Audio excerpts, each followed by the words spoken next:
Tropes podcast where books and friendships collide. I'm Becca. And I'm Keri, and we're two friends who love chatting about the magical moments of fantasy books and clink glasses with characters we wish were real. I did just realize that. We just changed this for anyone who's new here. We changed it to clink glasses, and I just think of in Despicable Me, they go clink, clink, clink, clink. But anyways, that's so funny. We are talking about part 1 of One Dark Window by Rachel Gillig. And we have a little update for you all. So, as you notice, we have been missing in action for a few weeks. We've taken a much-needed sabbatical. We both have full-time jobs, husbands, lives outside of doing a podcast. We're very busy. So, we are taking a step back a little bit, and we want to continue doing the podcast because we love it and we enjoy it. But we are going to be doing every other week. So you're going to get regular content still, but it'll be every other week. So you'll have much to look forward to. So we'll be doing every other week. And then we'll be covering parts 1 through 3 of One Dark Window and parts 1 through 3 of Two Twisted Crowns. And you'll have to excuse me. I'm a little sick. So hear me sniffing. You don't sound sick at all. That's good. It'll come. The other thing too is we've adjusted some of our segments that we're doing now. So we figured we were doing kind of a plot summary in our Quotables section. So we're still gonna have Quotables, but we will not have our one sentence summaries anymore because we felt it was a little duplicative. So that's our segments right now. What? That's a good word. Duplicative. Oh, thank you. So our segments moving forward are going to be Quotables, and that's going to stay pretty much the same. We're going to do a plot summary. It'll be less in depth than we have been doing before. It's definitely, we're going to laugh a little bit more than we have, but we're still going to talk about quotes and parts that we really liked. And then Keri is still going to be hosting our Tomes and Tonics section, and we are combining Tomes and Tonics and Meet Cutes together. So we're going to have a little bit of both there. And then our last segment is still going to be magical moments. So we just got rid of a couple segments that we just felt like were a lot.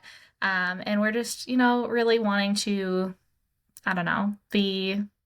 have fun with this and still be like a source of information for all of you. But still, like, the goal of this is to be more conversational and have a little bit more fun instead of just summarizing a book. So there we go.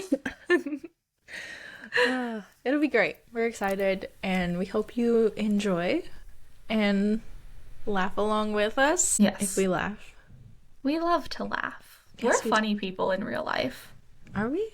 At least we think so. So that's all that matters.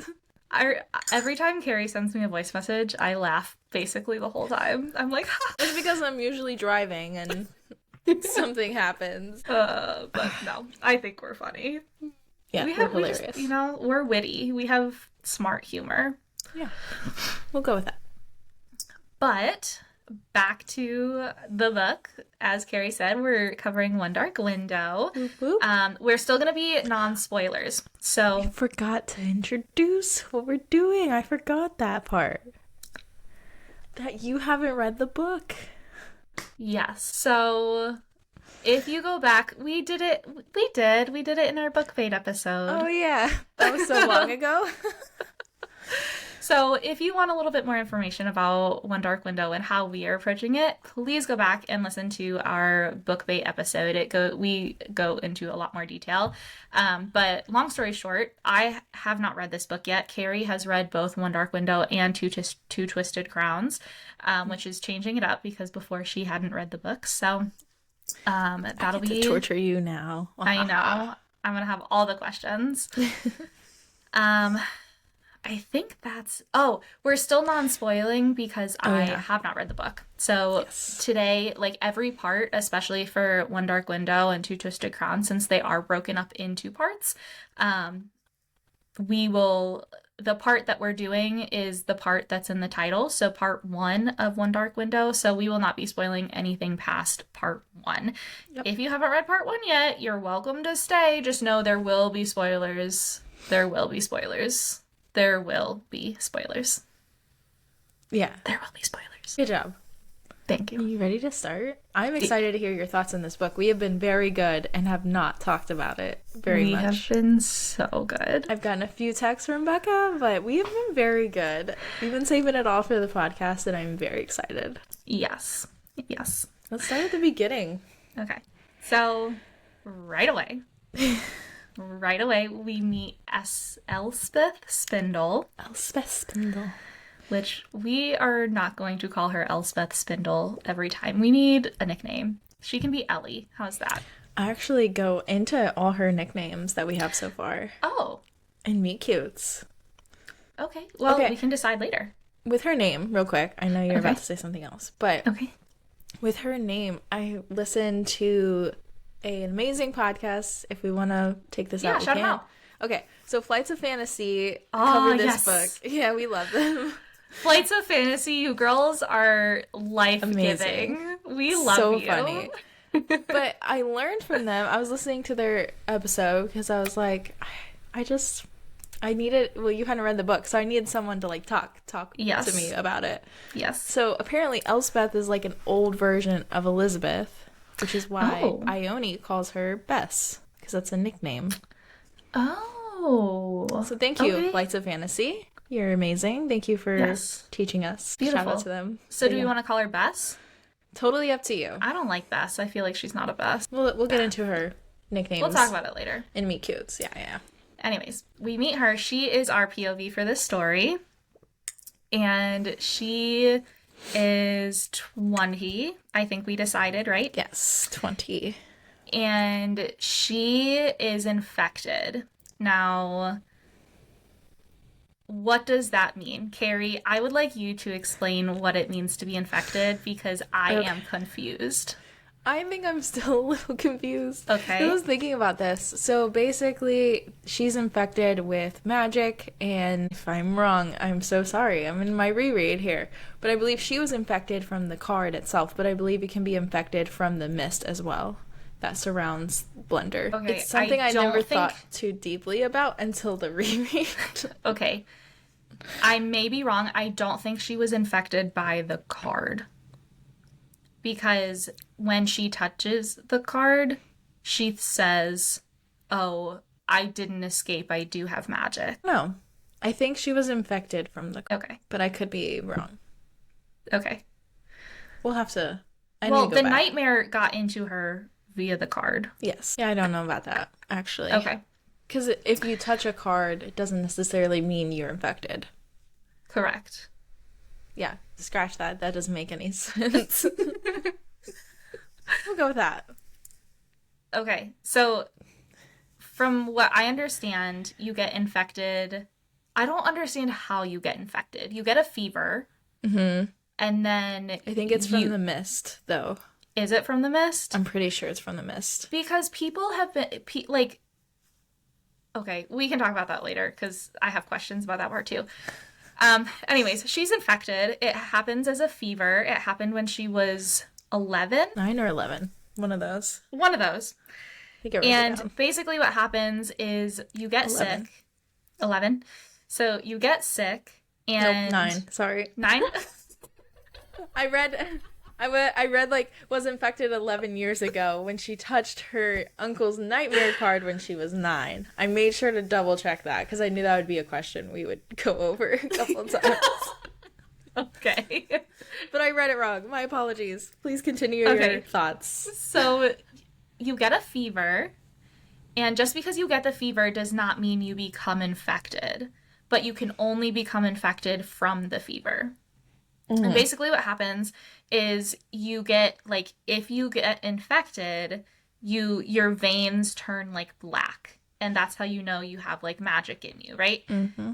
If they don't turn black, you had the fever, but you're okay. You don't have any kind of magic. But she is infected. She didn't know she was infected right away because she didn't know she had magic. And that's the other thing about being infected is if you're infected, you have magic. And that's not a good thing, right? Yeah, because if they see your veins, the physicians, if they see your veins, you will be taken and executed. Yes. Okay. So Elspeth Spindle lives in Blunder, which is where our story has taken place so far, Mm-hmm. and is basically Cinderella in every way so Literally, you far. have the evil stepmom, you got the two crazy stepsisters, like Mm-hmm. happily ever after right there. But Yep. this Her girl is mom died infected. young. She doesn't, well, I guess she does live. Cinderella does live with her step siblings. Yeah. But and she's also like a servant or a slave. And her Yes. dad dies. So that's unfortunate. But that doesn't Cinderella. happen in at least at this point in the story. I'm not saying nothing. I didn't give anything away. Elspeth's dad is still alive. Okay. So she's basically Cinderella. She lives with her aunt and uncle, the Hawthorns, and her cousins, right? Mm-hmm. Okay. Is there anything else we need to know before we get into the plot? I do want to point out her relationship with her aunt. Like she's really close Okay. with her aunt and her cousin. So her aunt, I forget her name. So sorry. But I don't remember. Auntie Hawthorne, we'll call her. So she is her mother's sister. So she has been like a motherly figure while she has lived with her aunt uncle. And then she's Yes. really close with Ione, who is completely different from her. She talks about how she sees the good in everything and animals love her, but Elspeth is like, animals hate me. Like, so obviously we know it's because of the nightmare because they can Right. sense it, but we have like completely different characters there. So Yes. something to watch out for. Yes. We love Ione. Do we? Well, I don't like her very much right now. I liked her a lot until she touched the maiden card. Interesting. Okay. Okay. So we have Elspeth, and the first big thing that we really do is she goes to dinner with her family, also known as her father, her stepmother, and her two stepsisters. Her name day dinner. I think that's Yes. her birthday. I think so. I couldn't figure out what that was. I just like told myself, I was like, I don't really know. I'm just gonna say it's her birthday. I'm assuming like her going into the Spindle name, like, because they're super big on last names and their They are. signets and stuff like that. So Yes. could be that type of thing instead of birthday. We have name day. But yeah, Yeah, that's a good idea. when she's with her family at dinner, Ione comes with her. And emotional support, best friend right there. Kind of. Well, yeah, she didn't follow her to leave. No, she didn't. Rude. But she notes that like we see Iris's still in the house, which is her mother's name, which I really love. Like her father still loves her mother, which I thought is so cute. Yes. Of that. Yeah, that's so yeah, we met her evil stepmother. I hate her. Miriam? Who cares? That lady sucks. She is the worst. She is the worst. I don't mind the stepsisters. I was gonna say the stepsisters seem more like just teenage girls. They don't really seem like evil stepsisters, but No, Yeah. her mother though, or their mother, yikes, yeah. horrible person. And I love that like we got to like Raven got to see her true colors. And early in the book too, Yeah, which was very, nice. very early. So we have Ione and Elspeth are walking in, and we meet the siblings and the family. And then the stepmother introduces the idea of equinox and says that her father would like Elspeth to accompany them to equinox, which is this big yearly festival, I guess, where they celebrate the fruitfulness of Blunder Or lack thereof. or lack thereof. But it's at the palace, right? So the stepmother is like, your Heck dad wants no. you to go. Do not go. And yeah, and she's like, but you're not going. And apparently this has been something that's happened pretty regularly. Um, and then Yeah. what I really liked though, sorry, before we move Go ahead. on, is Elspeth's father seems to really care about Elspeth. Mm-hmm. I think and I don't know this for sure because I don't think we've seen enough with him, but I think obviously he was a captain of the Destriers, which are the people who hunt down the people that are infected. Yes. Kind of like the soldiers, but specific for the infected. Yeah. So he was a captain of the Destriers when Elspeth got sick. Mm-hmm. So for him to send her away was a mercy for sure. And even now he like gets really happy to see her. So cute. But I think and like I said, we haven't had a ton of information with him yet, but I think he doesn't know where he stands because he has this duty, I think, that calls to him, while also this love that he has from Elspeth. And obviously, like he loved Iris, he loved Yeah. Elspeth's mom, and Elspeth is kind of the last piece of her too. So that's a So really sad. interesting dynamic. I'm really interested to see how that comes to fruition or if anything comes of it later in this series because it is such I could see a betrayal on his side of one or the other, which would be kind of interesting. Interesting. I'm really working on my face. I love it. Yeah. And then she leaves the dinner. Mm-hmm. She is done with them. Yes, She's like, because suddenly I'm not in the mood for a duck. She's so sassy. I love it. I think this is technically my third or fourth reread of this specific part. Really? Yeah. That's why I didn't like write any quotes because I figured I'd remember them. I'm impressed. Okay. Thank you. Yeah, yeah. I love her sassiness. Elspeth is done. She is. And then the nightmare is just like, why the heck did you leave? That's what she wants. Like, he's like, frick. Yeah. So she leaves, and then she goes into the woods. And what does she meet there? Well, she waits for a long time for Ione. That's true. We can't forget about Ione. And that's why she waits for like hours for her. And that's why she's walking alone back to her uncle's house at night, where she runs into two highwaymen. Ooh la la. Yes. Who we later find out are Raven and Elm. Elm is going to be one of my favorite characters. I can already call it. I love him. He's hilarious. That's very interesting. That's going to be my word. Interesting. Okay. Yes. So anyways, the highwaymen are searching for cards. And do we want to talk about what we find out later in part 1 about Sure. why they're there? Yeah. So Raven and Elm are basically obviously they're not really highwaymen, right? So Raven currently is the captain of the Destriers, which is Elspeth's father's old job. And Elm is Prince Renelm Rowan, who is the king's son.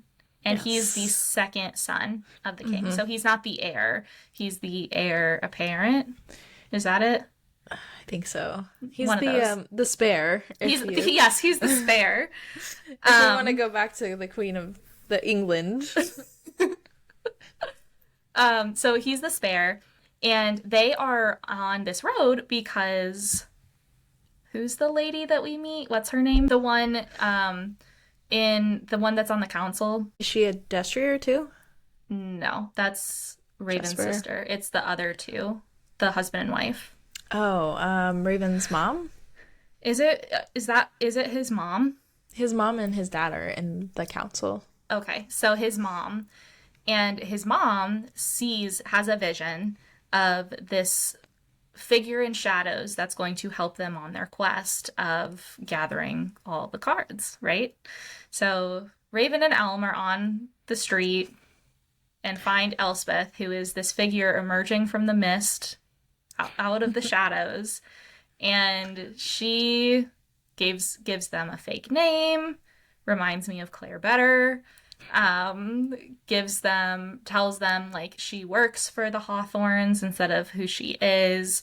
And Yeah, because she thinks she's getting robbed. she does. And then she asks the Nightmare to help her get away, and she does. She gets away. She punches Raven and puts him on his butt and runs away, right?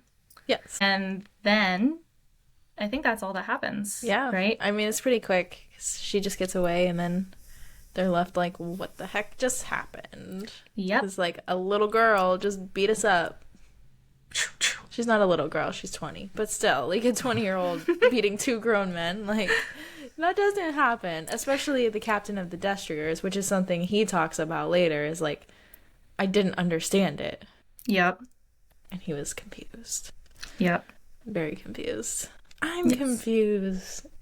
No, I'm confused, bro. What? The TikTok sound. I do that far too often. At the wedding, I was in a wedding last week, 2 weeks ago? 2 weeks ago. 2 weeks ago. And that was the thing I just became known for, unfortunately. And I decided I need to get off TikTok. Because they're like, you just know every TikTok sound. And I'm like, this is embarrassing. That's funny. Anyways, so after they get back, Equinox. So the beginning of Equinox, the Hawthorns have decided they are going. So yes, they were invited. They were invited. That's yes. a big deal that they were invited. Yes, and the aunt is like, "Oh, we can't go because we owe so much in taxes and stuff. Like we have nothing to pay." And then Uncle Hawthorne pulls up and he's like, I have a nightmare card. That he's been holding for 11 years. 11 years. And Elspeth is really the only person that knows. And he didn't know that she knows, of course. I don't think he still doesn't know that she knew. No. And so, again, this is a huge deal because I didn't really think about this in my first read. But, like, this is a very rare card. So he's going to be able to get a ton. And so he's been waiting it out for obvious reasons to get Ione connected with High Prince Realm. Or, not Hoff. Realm. Hoff. Yes. Hoff, yeah. Rowan. I get the Renelm and Rowan confused. But it's just Elm Rowan. Anyways. Yeah. Yeah, so they are deciding that. And then I forget where she has this, but I wanted to talk about the dream. So I saw this I don't remember this. So I saw this in the... in the notes, and I was like, ooh, okay, this is interesting. Yes. So I want to talk about this dream because she talks about how she hasn't dreamed a lot, but then she suddenly, or dreamed at all. Oh, that's right. And then she's dreaming, but she's in the nightmare's mind for the first time. And so she is snooping on him instead of vice versa. So she sees him, and he's very cat-like. He's got these yellow eyes, and I love that, like, Rachel just like confirmed that he is cat-like because that's how he was in my head, like very cat really the entire time, like a little black cat in her head. Like that's how I viewed it the entire time. Interesting. Okay. I just love it because he reminds me, his personality reminds me of a cat, like my cat. Yeah, I'll give you that. Yeah. So I really like that we got that presentation of him, and it's interesting, and I'd love to know your thoughts. Do you think, like, we'll start seeing more dreams? Do you think there's something to this? Like, does the nightmare actually want her to learn more about him? What are your thoughts? Okay, so I think those are two separate questions. Yes. I do think that okay, so this goes into one of my theories, which we're going to talk about later. I don't want to talk about it now. Okay. We can hold off. I do think, I don't know about the dreams. I think probably just because she hasn't had any before and now is having more, or having at least one, right? I think that means dreams are going to be really important in like the future. So we obviously want to pay attention to any characters that have dreams, that mention dreams, anything like that. I think that's true. So I think that answers kind of your first question, but I don't necessarily know if that relates to your second question, which was, do you think the nightmare wants Elspeth to learn more about him? I think he does, but not because of the dream. We get a little line, and I don't remember where it is, but we get a line where he is like, I didn't know you. Oh, it's when they're using the Scythe card, the Scythe card, Scythe, whatever it's called, I on think her. the audiobook calls it Scythe. Scythe. Yes, it's Scythe. You're right. So it's the Scythe card, and she's like, why didn't you tell me that the cards didn't work on you? And he's like, well, you never asked. Like, why would I have told you? So and then sassy. And then there was another part where they're talking and she's like, she learned something about him, and then she thinks he's given all I've earned so far. In order to learn more, I need to do more, right? And that's not the exact quote, but that's the intention. So I think I don't know if necessarily he wants her to learn more. I think she needs to learn more in order for her to understand what's happening, but also for he's got some kind of mission. There's no doubt. So in order for his mission to come to fruition, she's going to need to know a little bit more too. So I think I don't know if it's a want. I think it's more of a need than anything. Okay. I like it. All right, let's move on. Alex. We got to meet Alex. I just had to mention him because poor boy. His heart. He's got it so bad for Elspeth, and she just... okay, this may not be... This is a little... That kiss could not have been that good. Apparently it was for Alex. Like, Homeboy is stuck. She's 20. This happened when Elspeth was 17, 3 years ago. And he continues to show up, and his mom continues to show up. I love that his mom is like, I want to come over and meet her, like, blah, blah, blah. Like, what? This kiss could not have been that good at 17. It's probably because he was 17. And, like, she is more of, like, not noble, but she is, like, her family is higher up and more respected, probably, than his family. So he's probably like, oh, my gosh, this higher lady kissed me. Heck yeah. And I'm glad that she still feels a little guilty, but the nightmare is just like, I'm not sorry that we're done with him. Which is hilarious. I can't imagine having someone in your head, like, telling you something about making their own opinions about, like, your life. Like, just shush. But he's so sweet. Yeah. He gets a little salty, though, at the end. Well, I would too. I mean, all of it's valid. We gotta give it to him. Bless his heart. Okay, his feelings are valid. Yes. And his saltiness, valid. Definitely. However, his saltiness, like, Elspeth has not been, like, leading him on. She's very intentionally been avoiding him for a very long time. He just can't pick up the clue. Like, pick up the signs, buddy. She's not interested.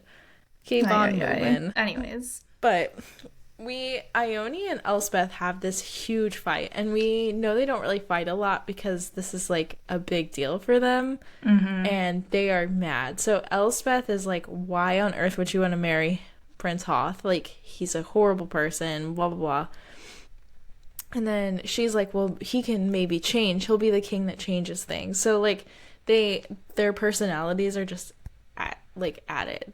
I think it's important to note, so the reason they fight is, or the reason that Prince Hoth is even an option is because Uncle Hawthorne gave the nightmare card to the king, who does not have one right now, which is also very important.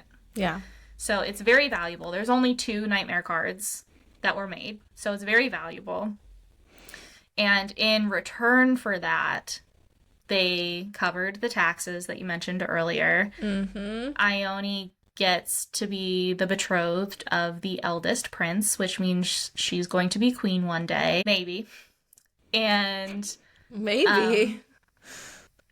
Yes, I have a quote about that. And I think I know which one. And then Ione also gets the maiden card, which is very important. And that's part of why Elspeth is so mad, is because she has the maiden card and she wants to marry Prince Hoth, right? So part of Elspeth's argument is that Ione is already perfect. Like, you don't need to use it. Which I love that, like, Elspeth is like, you don't need a maiden card. Like, you are gorgeous. Like, we love the gap in your teeth. Like, we love everything about you. Like, you're perfect as you are. And Ione uses the maiden card still. So that's... Elspeth probably feels very betrayed and like she's losing her bestest friend and her family. And like it's going to be hard. Yep. And it changes who they are from what we know with the maiden card right now. Yep. So after they fight, Ione runs away and leaves Elspeth in the mist again. Elspeth runs away a lot. Like, she does. Anytime she is my girl running away from confrontation, she just goes. She's like, I'm out of here. I love her. Because that's funny. I feel like Ione is just like, I'm stomping away and and then Elspeth's like, bye. Yeah, like, I'm gonna go run to the mist. So, that's where she meets Raven for the first time. Technically, she's already met Raven. Yeah, she met Raven the night before. Yes. So the night before, when Alex was like, "Come sit with me," Elspeth sat next to Emery, who is Raven's brother, the younger brother, right? Yes, he's younger. And Emery is also infected and gets Elspeth out to the balcony, which, come on.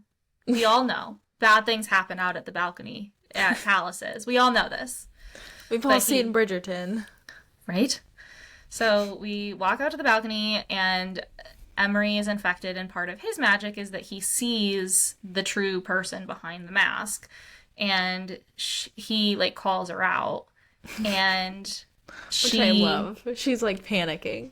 Yep. She's like, and then he sees the yellow eye. He sees the yellow eye. It's like, oh no. Yep.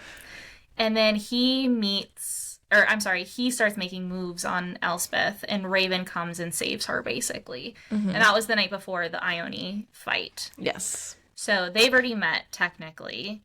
And then in the mist, the next day after the fight, they meet again, and Elspeth runs away again. Fair. Right? Because she thinks he's trying to catch her because she's infected, which is not the case. He recognizes her from being a highwayman on the road. They're both so, like, they just needed to communicate for a bit. They did, which thankfully our guy Raven, he does. He communicates. We love a good communicator. We do. He does such a good job. And he protects her, and she's like yelling, and the Kingsmen are coming, and he's like, "Shut up, woman! Stop! You're gonna get us killed or whatever, or found, or whatever he says." She's such a brat. She is, but he communicates, and he's like, I have a proposal for you. I was like, as soon as that happened, I was like, oh, tell me more, Raven. Tell me more about this proposal. And then... is that when we go up to his room? So that whole sequence of events, I need this to be a movie so I can understand what happens. I feel like, so we go up to his room, and this was such an interesting, I'm wondering if this comes back later, but we go up to his room, and we basically get he's not what I thought he was, because his room is a mess. Now, nothing in his room is out of the ordinary for the captain of the Destriers, who is also the prince's or the king's nephew. Nothing is out of the ordinary. If he's the captain, it's not like he's he's spending a ton of time in his room cleaning or anything. Like, there's nothing. He's a busy man. And he's being a highwayman on the side. Exactly. But it's the fact that he has a messy room that she's like, oh, maybe he's not what he seems. So then she's like, I want to know what happens because he pulls out a nightmare card. Raven, Raven, Raven. And so he communicates with the council. He's like, whatever. And then they meet downstairs in the dungeon again. Oh, wait, that's not true. Because they were in the dungeon first. He takes her to the dungeon first and then brings Elm. They are back and forth a lot in these sets of chapters. So I just like make his room in the dungeon in my mind so it's easier. Perfect. I love it. It's just too much. Like, Emery's down there, the council's down there, Raven's down there, everybody's down there. And then it's too much. I love when we first meet Elm. When, like, after he's like, oh, you're not Jaden, whatever her other name was. Because he's like, she, like, looks to Raven and she's like, what? It's the most dramatic, like... What are you talking about? Not only was it you, but it was the prince too? Elspeth would be a theater kid if she was... 100%. 100%, because she's got all the angst. Oh, yeah. She's ready to fight someone. That's so funny. Yeah, and then... Go ahead. Go ahead. No, go ahead. When we first meet Elm, he's described, quote, he looked like a fox to me with his wild auburn hair and bright, intelligent eyes. When I read this, I was like, Lucian.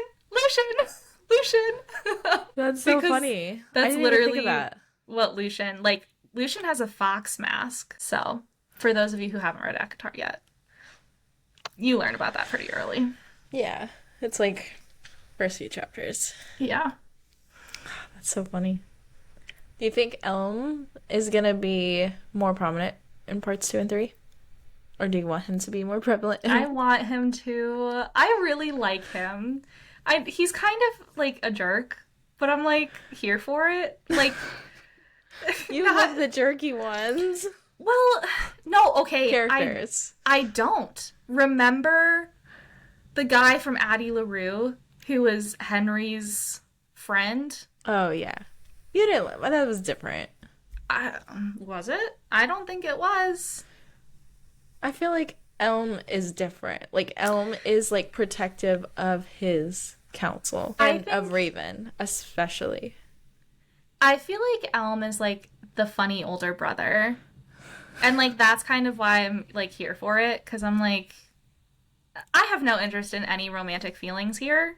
Like, I don't have to have any kind of angst towards you. If you're a jerk, I don't have to overanalyze it. But you're funny, so we enjoy you on the page. He is funny. That's where we're at. Like, when he tests their magic, like, and she's, like, slapping herself. So funny. Like, because the scythe card, for those of you who may not remember, like, he can control, when Elm uses the scythe card, he can control other people. Mm-hmm.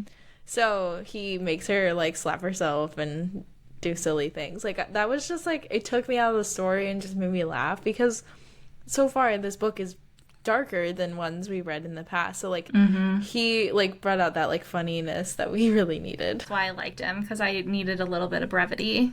Yeah. Well, that's good. Funny. You can like him for now. I don't know.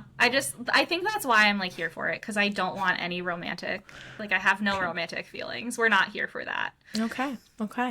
I do think we have romantic feelings for Raven, which this is probably why I liked Elm so much, because he was, like, asking questions, and he was like, do you think Raven is handsome? I love that.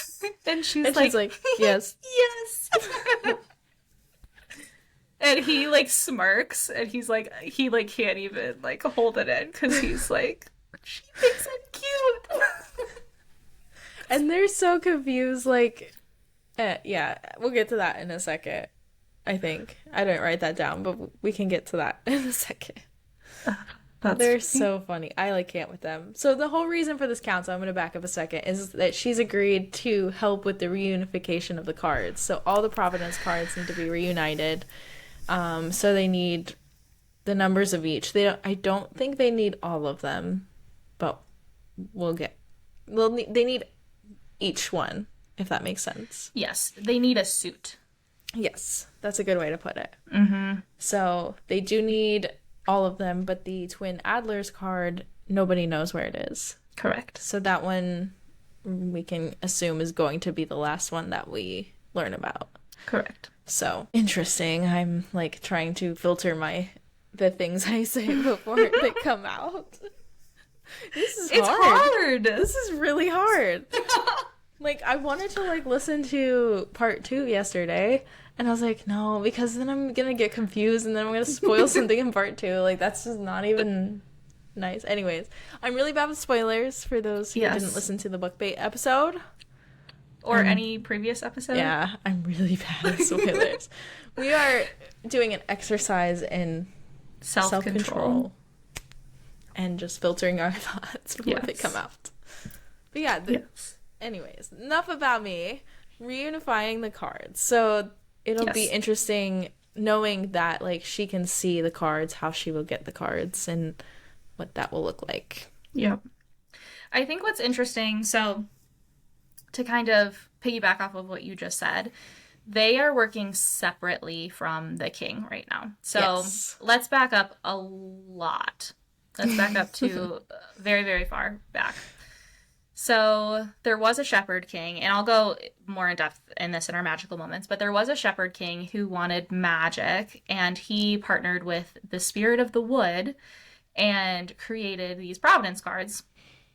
But as a result of the providence cards, there is a mist that is coming for Blunder and covers, like it keeps growing.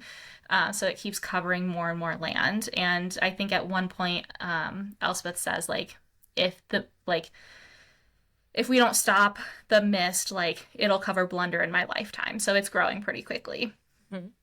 So in order to stop the mist, they need one of each of the type of cards, which, again, I'll go into later. But the king is also trying to gather all of the cards, right? So we have two kind of opposing forces. Now, one of the other things you need to fix the mist is blood of one of those infected. And this is part of why there are these opposing forces, is because the king wants to use Emery's blood. But because it's Raven and his parents, like, Emery's his brother, they don't want that to happen. So this council is trying to collect those cards in order to use basically somebody else instead of Emery. So they get to it first and do whatever. Now, Raven is very cryptic when he says, like, when Elspeth is like, so who are you going to use? And he's like, someone else very close to the king. Martyr, anybody? So that's one of my theories, is I think the intention is Raven is probably going to be the person that they think they're going to use. I don't think they're going to use him, but that's the plan as of right now, is what I think. So anyways, that's basically what they're doing, is treason, which is why they had to test her and be like, are you gonna, like, what's going on here? Like, we need to know some information about you. So that's where we're. Mm-hmm. Did I miss anything? No. Did you want to talk about the pressing the ear to the door, since that goes right into it? So basically, they've used the scythe. Man, it's like sight, but like we're gonna struggle with that one. It's okay. I struggled with something. Ilya? Yeah, Ilya. Ugh, that word. So after they do the scythe card, Elspeth is sent outside of the dungeon and has to wait. And they, during that part, we learn that the nightmare is immune to any of the magic. So that's how she kind of gets around the scythe card, is the nightmare helps her be immune, right? So, they kick her out and decide, are they gonna, like, use her? Are they gonna allow her to join or whatever? Which, had they not allowed her to join, what would they have done with her? Because now they have somebody who, like, knows. I have no idea what they're doing. Like, I think it was for the drama effect. Like, should we use her? We're obviously going to, but Let's make it. But anyways, so Elspeth is outside, and we get this, like, Elspeth is talking to the nightmare in her head and is like, what's going on? Like, I want to know. I want to know. And the nightmare goes, quote, best stick to the old ways. And Elspeth goes, which are? And the nightmare says, pressing a bloody ear to the door, I should think. He's which so sassy. Cracked me up for a couple of reasons. First of all, he's hysterical. Now that you've, like, called out that he's cat-like, this is such something that a cat would say. Yes. Like, such something. How about you just do this? Yeah. Giving, like, Taryn vibes from Fourth Wing a little bit here. Yes. But what I really liked here, and I think this is something cool that Rachel Gillig did, the author, is that this put us as readers in a place of, like, you don't have to use magic for everything.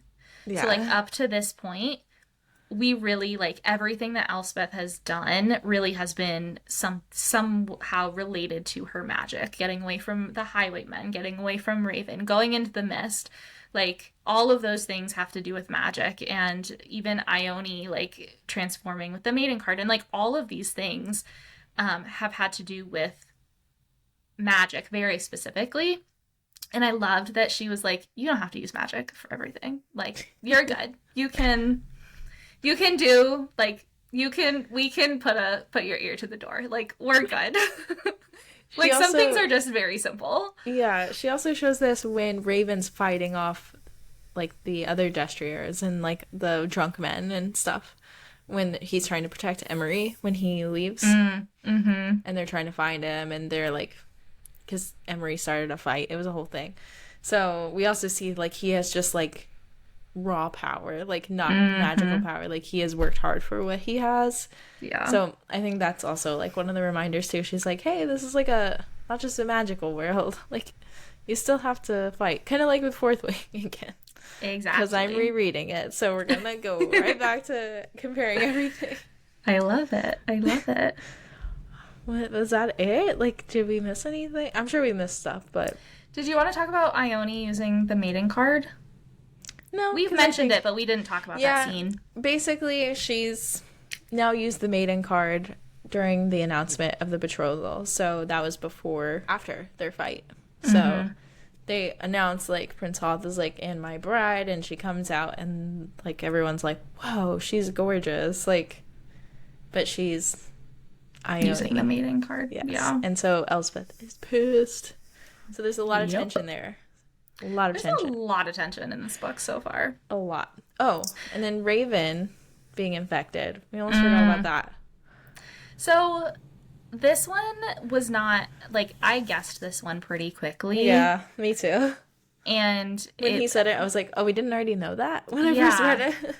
Yeah. So, I don't know. That was a little, like, but I'm afraid that she's like, hey, this was obvious, so everything else is going to be obvious, but haha, I get you in the end. So. We will see. We'll see. But his deterioration is that so, let's back up. People with magic who have been infected do have a deterioration. So with Emery, he's kind of, like, losing his mind, but he can also, like, see into people's souls type of thing.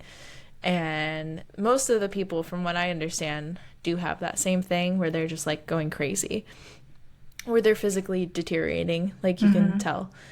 Raven's is that, so he can't use certain cards. That's right. Yes. That's his deterioration. Yes. But you're right. I was going to continue that sentence and say a major spoiler. So that's why I had to stop myself. I was like, wait, 1 second, back up. Let's end the sentence right there, talking about Raven's deterioration. So his deterioration is specific. Like, everyone's seems to be pretty different.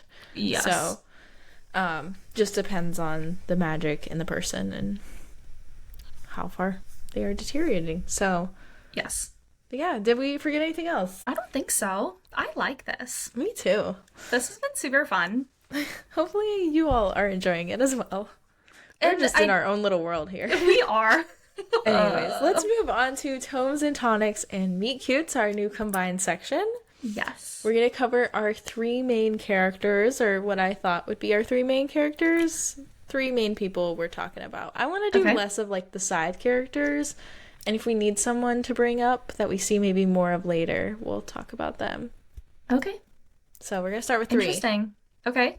We're going to see how this goes. Okay. I like it. Okay. Trying something new. Yeah. We'll see how it goes. So, Elspeth Spindle, we probably already said all of this, but it's just a recap here.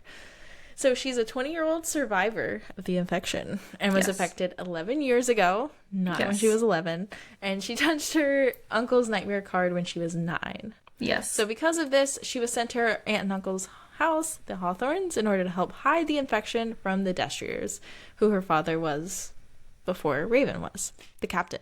I'm sorry, I said all of this earlier. It's you should have just told me to stop. No, this is good. We're doing a recap. Okay. I have some other stuff. So, Elspeth's magic is that she has the nightmare in her head, which no one else knows about. Literally no one. Okay. What were you going to say? I thought her magic was that she absorbed each card she touched. That's why she doesn't touch any other cards, because she's afraid of absorbing those magics. I think because the nightmare. Because he's, like, technically her magic. Because she can see Providence cards only because of him. Correct. So. Gotcha. Okay. Okay. I'm picking up what you're putting down. Okay. Cool. So, she has black eyes. And Rachel uses this a lot, the author. She uses this a lot in comparing, like, the nightmare and Elspeth. So we see a stark contrast in their eyes. So we have yellow eyes for the nightmare, and then we have black eyes for Elspeth.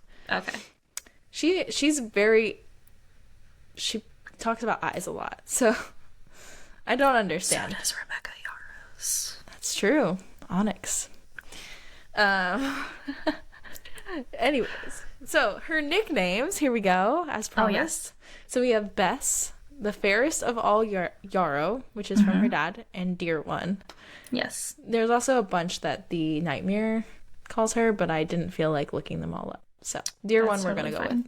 I love it.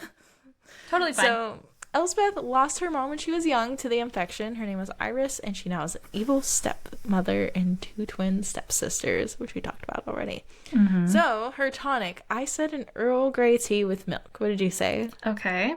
I said an English breakfast tea with a little bit of cinnamon, because I feel like English breakfast is something that she would have grown up on. I feel like that's what the Hawthorns probably drink.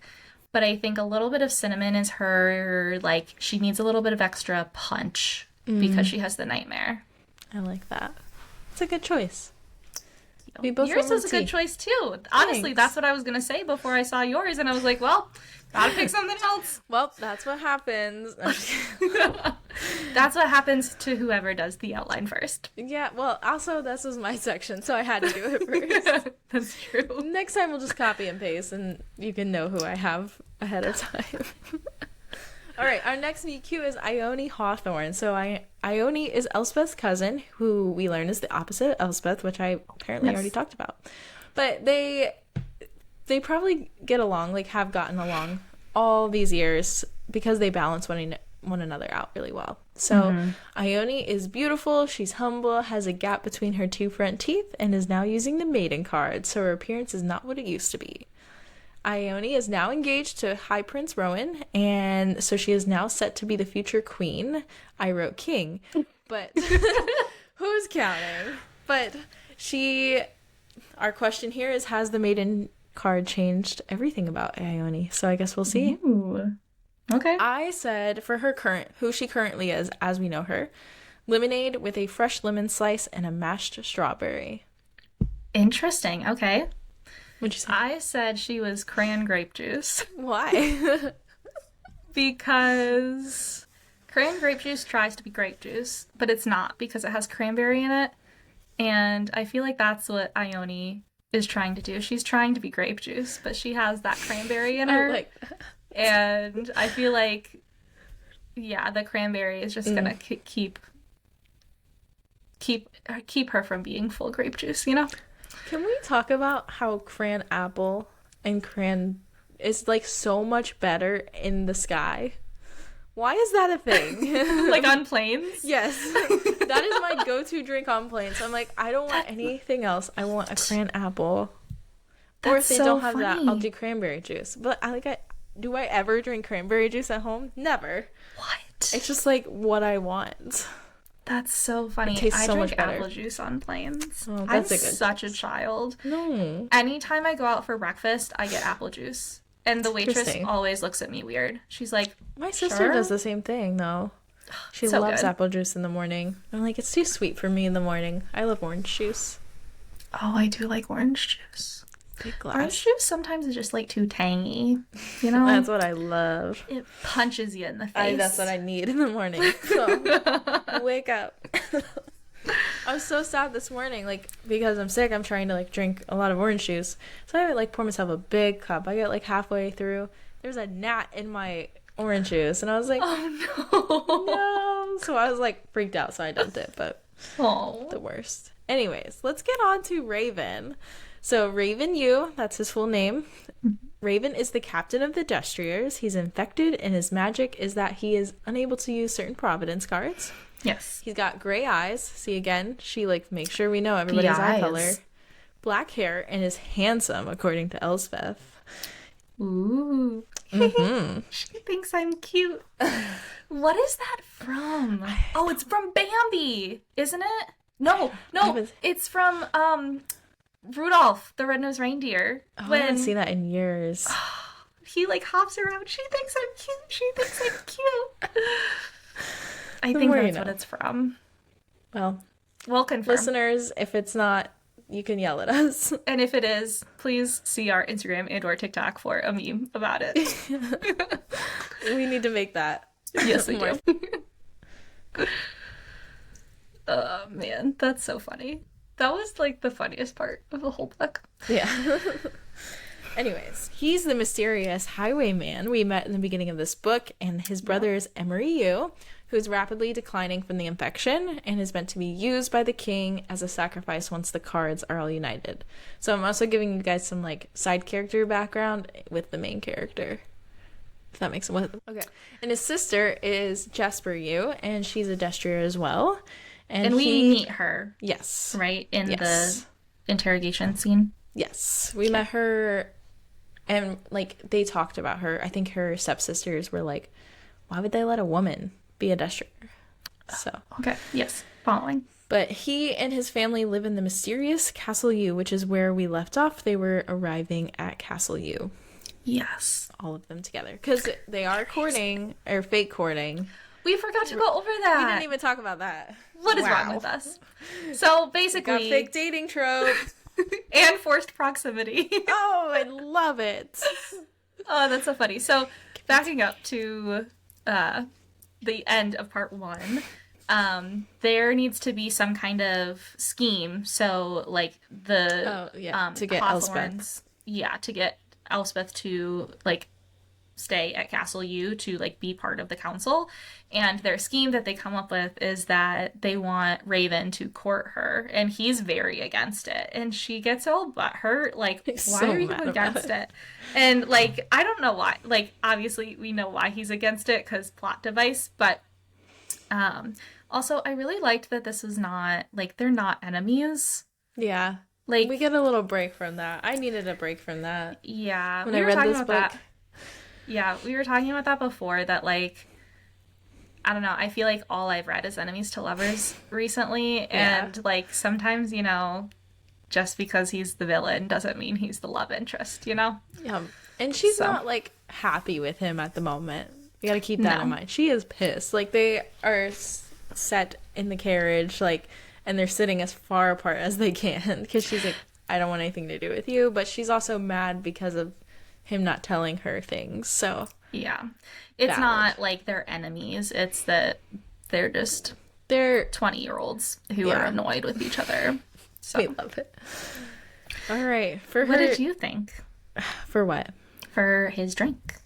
Oh, an old-fashioned. This is an adult beverage, so if you're 21 and older, do not participate. I don't like them, but I feel like my husband and Raven are kind of similar, and I think he'd enjoy like a nice old-fashioned. Okay. What about you? I said he was apple cider. I love it. You went PG. I went R. Yeah. I went 21 plus. You went everyone can have enjoy. Yes, this is true. Because like the old fashioned has a little cherry, and I don't know. I think he would just enjoy it. Yeah. A little spice. So Raven you'll like this. When I think of Raven I think of Henry Cavill in The Witcher, but instead of having gray hair, he has black hair. Interesting. That's who I picture. Interesting. Yeah. I don't think he has black hair, does he? He does, yeah. Oh, okay, perfect. There we go. You got it. Perfect. I knew it. That's interesting about Henry. Yeah, that's who I would picture. Not place him. Because they're a little older. And that's the other thing. I really like that we're like not in our teens. Yes. Like I like that we're like 20 plus, you know? Yeah. Just breath of fresh air over here. Because I think Raven's a few years older than her. Mm-hmm. So he is 21, so he can enjoy the old-fashioned. He can enjoy the old-fashioned. Legally. At least in our world. Yeah. But I don't know. I like, in our book bait, we talk about like, this is like a YA gothic fantasy, right? Yeah, or it's definitely new adult gothic fantasy or whatever. I don't mind the gothic. Like, no. I don't mind it. It's not like... It's like an intro to darker fantasy, I feel like. I don't feel like it's like super scary. No. And I think that's sometimes why I don't read gothic books, because they can be, right? Yes. But yeah, this isn't scary. It's very like mysterious, but not in like a boo kind of way. Yeah. I like that about it. Yeah. Yeah, those are our meet cutes. And ready for magical moments? Let's do it. Okay. Take it away, Becca. We have a lot of information here today. I pared it down because there was a lot here. So this is not everything we learned in part 1, but this I think is very important moving forward. Okay. So as we've talked about, there are these Providence cards. We've talked about the Nightmare of a lot. We've talked about the Scythe. Yeah, Scythe you got it. A lot. Just say it however you want. But there are a lot of different Providence cards, right? So the basics of the Providence cards, I think if you know nothing else besides this, you are okay. Yes. There are 12 different types of cards. And we need, as like the journey that we are going on in this story, is you need to get one of each of the 12 types of cards. That's all you need to know. Now, that's not all we're going to talk about, but if you know nothing else about these cards, that is all you need to know. Okay. So, Providence cards are very interesting because they are currently in Blender the only legal way to use magic. So in order to use the magic, you have to tap the card 3 times with intention, and then the magic was yours. So I'm not going to go into what the magic of each card is right now. We're probably going to touch on those in later parts, but each of the different types of cards have different types of magic. So if you have, for example, the Maiden card and you touch it 3 times, it turns you into this beautiful maiden, right? So that's the magic. If you tap the card 3 times again, then the magic is taken away from you, like you stop using it basically.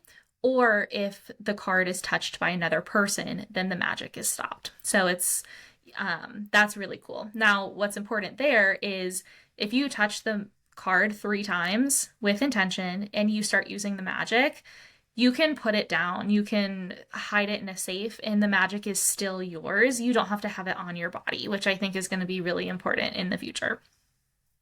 Now, too much magic leads to degeneration, and this is for all magic, right? So you already talked about Raven. We haven't seen much of Elspeth, so we don't know if she has much degeneration right now. But even when you're using the Providence cards, you can go through degeneration. And each Providence card has a specific type of magic. Each Providence card also has a specific type of degeneration. We're not going to go into that today. Again, we already have a lot of information. We'll go over that in a later episode. Okay, so now on to the Providence cards specifically. The Providence cards were created by the Shepherd King with the Spirit of the Wood. There are 12 different types of cards, very similar to the 12 Days of Christmas. I was singing it when I was reading through it. I was singing the 12 Days of Christmas, and honestly, the beat did not fit, but the 12 days did. So here we are. So I'm gonna go through 1 through 12. There's a lot here, so just, bear with me. So we have 12 black horses, 11 golden eggs, 10 prophets, 9 white eagles, 8 maidens, 7 chalices, 6 wells, 5 iron gates, 4 scythes, 3 mirrors, 2 nightmares, and 1 twin alders. Now, obviously, the less number of cards that you have, the more rare they are. So there's only 2 nightmares. The nightmare is going to be more rare than the black horse because there's 12 of them. In total, there are 78 Providence cards that were made by the Shepherd King. And obviously, like I said, the less the number of card, the more rare they become. As of the end of part 1, the twin alders has never been found as far as Elspeth knows. So we, as the reader, don't know where it is. Elspeth, as our narrator, doesn't know where it is. Raven and his council don't know where it is. The king doesn't know where it is. Nobody knows where it is. And like I said, I don't think it's ever been found since its creation. Not 100% sure, but that's where we're at. I think we get a line about how every king has tried to find it and has been unsuccessful. Yeah. So we do know it's been a long time. Yes. Okay, so like I said, the Providence cards are the only way to do magic legally. If you are infected, like Elspeth, Raven, and Emery, technically that's illegal, right? So that's a bad thing that happens. It's funny that we have 3 right away in our story, and that's not supposed to happen, but besides the point. Okay. Currently, for example, the 12 black horses, those cards are assigned to the members of the King's Elite Guard, the Destriers. So that's where the Destriers are for. Remember, Raven is the captain of the Destriers, so he has a black horse given to him, basically. Yeah. Okay, so the town of Blunder, we talked about this a little bit earlier, but the town of Blunder, where our story takes place, is it the kingdom of Blunder? Is Blunder the kingdom? I think it's technically a kingdom, but so either way, the kingdom where our story takes place is Blunder, and it's being plagued by mist that seems to be growing, and it was put there by the Spirit of the Wood. Now, from what I understand, it was put there at the same time the Providence cards were created. So it was kind of like the price of each of the Providence cards, right? So the key to defeating the mist is to gather a full deck of cards, so 1 of each of the different types, meaning like we need 1 black horse, 1 well, 1 nightmare, etc. And apparently the blood of someone who's infected, which is Emery, Elspeth, Raven, or anybody else who is possibly infected, which obviously there are more than we thought initially because we already have 3 in our story. Okay. That's the Providence cards. Now, at the time of the Providence cards, there was a book that was written by the Shepherd King called The Old Book of the Alders. Now, this was written by the Shepherd King. It basically is kind of an instruction on how to use the Providence cards, but it also is a warning about the Providence cards. So from what I understand, a lot of the pre-chapter blurbs are quotes from the Old Book of the Alders, basically warning about what can happen with the magic that you're using. Now, this is quoted a lot by the Nightmare, which is going into one of my theories, which we're going to talk about next. So, But the Old Book of the Alders is pretty well known. The Hawthorns have a copy, from what I understand. Or I think what I think so. happened is the aunt and the Elspeth's mom shared a copy, and when her Yeah. mom died, the aunt got it. So Auntie Hawthorne has the copy right now. But it's pretty like it's not like this special magical like Yeah. text that only one copy exists. Like multiple people have it. It's like Yeah. a book. So Yeah. It's like fourth ring right now. It's everywhere. exactly, everybody has it. Everybody who's cool has it. Um, and then I think that's all about the Providence cards. I was going to talk about the infection, but I think we're going to stay here Okay. and talk about the infection next week. I think we're going to learn a little bit more about that.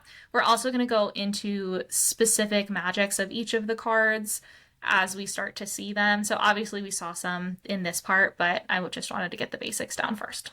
Mm-hmm. Did I miss anything? I don't think so. You did great. Thanks. You're welcome. Are you ready for me to ask you a bunch of questions? This is a new segment we're doing. It is. I'm so ready. I love this. First, okay, we're gonna save theories for the last, unless some of these questions revolve around your theories. Okay. Okay. So, first one, what do you think of Raven? Do you think he's being truthful? Do you think he's a good guy, bad guy? What do you think? What are your thoughts on Raven? I don't think he's being truthful, but I don't think he's a bad guy. Okay, fair. I think We've talked a lot about him, so we're good. Yeah. I mean, I don't think like I don't think I mean I but I okay. I don't fault him for not being fully truthful. My phone was not on silent. Oh, I didn't even hear it. Oh, good. I was like, oh no, that's my husband. But yeah, I don't blame him for not being truthful because obviously Elspeth is also not truthful. Yeah, So, that's true. but I don't necessarily think he's a bad guy. I don't know if he's a good guy. I don't know if what? Billie Eilish. Oh. I don't know if any of them are good guys necessarily, but I don't think he's a bad guy. Okay. What do you think the Mist's role is in this story? Interesting question. So I guess I have Makes a question. me nervous that you said interesting question. So I guess I have a question. This was a real question. Promise, I'm not spoiling nothing. Oh no, I don't think you are. Okay, good. So I guess in order to answer, I have a clarification question for you. Okay. So obviously the mist does not hurt Raven and it does not hurt Elspeth because both of them were infected. But obviously the mist is a bad thing for the town or for Blunder in general. If other people go into the mist, does it hurt them? Well, they carry charms, so we learn they have to carry a charm in order right. to go into the mist. Oh, because of the animals. Mm-hmm. Right. Okay. I'm sorry. Can you ask your question one more time? Yeah. What do you think the Mist role is going to be in the story? I think it's a smoke and mirrors type thing. Like, I Okay. think obviously the goal right now for our characters is to take all the Providence cards and like get rid of the mist. I think that's the journey that we're on right now, or what we think the journey is going to be. But I don't think that that is the end all be all for our journey. Okay. Does that answer your question? Yeah. No, it's Okay. good. Do you think the Nightmare is a hero or a villain? So, okay. Can I talk about theories now? Yes, please do. We are at our last question, and Okay. I was going to ask about your theories. Okay. I think the nightmare is the Shepherd King. I think Okay. he got trapped in a card because I think because he talks about each set of cards cost him something additional, and the last card, which is the Twin Alders, I think cost him his soul. So I think that the nightmare is related to the Shepherd King, or is the Shepherd King.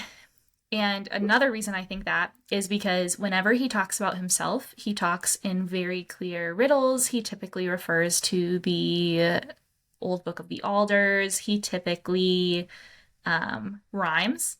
When he talks about other people, he doesn't. So a couple examples are like the one that I quoted was he was like, put your ear to the door. Like, So we know he doesn't have to talk in riddles all the time. He says towards Emery, I was really starting to like him. He says something about Raven. I don't remember what he says about Raven, but he says when we're leaving the house from the stepmother, and he's like, that's exactly what she wants. She wants you to run away.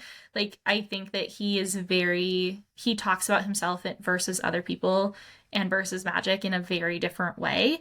And I don't know. I think that that has something big to do with him. Interesting. So I don't want to claim if he's a hero or a villain yet, but Okay. Yeah, that's kind of where I'm at. I want to do this quote because I think it's appropriate now, and I told you about it before we started. Okay. But so we were talking about how you'll know your like thing when I would do theories was yes, you'll yes. know when you know. Yes. And so the nightmare says something. I know what I know. My secrets are deep, but long have I kept them, and long will they keep. Mm-hmm. So I'm gonna probably say I know what I know, and that's probably gonna be it, or just interesting. I love it. So, what are your theories? What other theories do you have? Throw them at me. Okay, so I told you I think Raven is going to try to be a martyr. I think that's one. I don't think Ione is ever going to be queen. So there's a quote at the very beginning of when they're like at the market or something, and the nightmare is like, yellow-haired girl, something, something, something, yellow-haired girl will never be queen, or something along those lines, and he's talking about Ione. Mm-hmm. So I think that she's not going to be queen. Okay. Um, Do you think it's because, like, what are your theories? How will she not be queen? I don't know. Okay. I don't think I know enough yet. We'll leave it at that. I know what I know.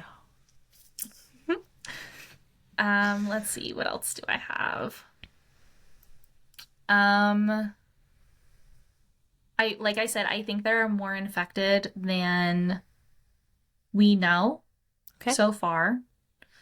I'm very interested to learn about Castle U. Well, we'll be in Castle U part 2. I'm sure you'll read tonight or tomorrow. Yes, we'll see. Let's see. I don't know. Do you have any other questions? No, that's it. Or I guess last one. What's your biggest question going into part 2? Ooh, what a good question. Or what do you want to know more about? We can do that too. That's a little easy. Okay. I think I want to know more about the infection in general. I think that's probably where you and I have a lot of our questions based on a conversation earlier. I'm not a details person, so like these, like it was a whoop. I'm like, I just want the story. I don't really care about everything else. I think that's why you and I work really well together, though, is because sometimes I get so wrapped up in the details that I forget about the story. And I think you are very good at like appreciating the story for what it is. So I think that's why we balance ourselves out really well. I agree. Look at us. I know. And then let's see, what other questions do I have? Obviously, I have questions about Raven. I want to know how he got infected. I would like to know what the plan is to get the Twin Alders card, because I think obviously there has to be a plan. I also want to know what color the Twin Alders card is. Right. So, yeah, I have lots of questions, but I think those are my big ones. Awesome. Well, those are my questions for the week. I'm excited to keep doing this. If you have any questions too, feel free. Or if listeners, you want to ask Becca a question about the part that we're going over or the book so far, just shoot us a message and or email us. Like we'll give you that info in just a second. Yeah. Well, thank you so much for listening to us today. We really hope that you enjoyed our little adjustment into kind of what we've been doing, what we're going to be doing moving forward. I don't know about you, Keri. I really had a good time today. Me too. I feel like we had some good conversations. We did. I like it. But if you all also liked our episode, please rate and review us wherever you listen and give us 5 stars. If you're watching us on YouTube, please like this video and subscribe to our channel to get notified of all of our episodes. And the best thing you can do for us or any other podcast you listen to is to share us with your friends. So send us out. There's a cute little share button on both Spotify and Apple to share us with your friends. So just click it, share it. Takes 5 seconds. Click it, send it. Boom. Yeah. Done. Click it, send it, done. I'm pretty sure that's a UPS. I think so. I think it's like USPS or something. I don't know. Something like you click that. We Ship or something. Yeah. Anyways, for more content, make sure to follow us on Instagram and TikTok. It's at Tomes and Tropes Pod. Or if you have thoughts about this episode or this book, or if you want to ask Becca a question, or if you want to talk theories with Keri. That's true. Just make sure you put spoilers. Yes. So that I know that I'm the one to look at it. So yes. You can email us at tomesandtropespod@gmail.com. We'd absolutely love to hear your thoughts about One Dark Window so far. Yes. Remember, no spoilers for Becca, so you can put for Keri's eyes only or spoiler alert. Yeah. But yeah, we'll see you next week when we go into part 2 of One Dark Window. Stay curious and keep reading. Bye.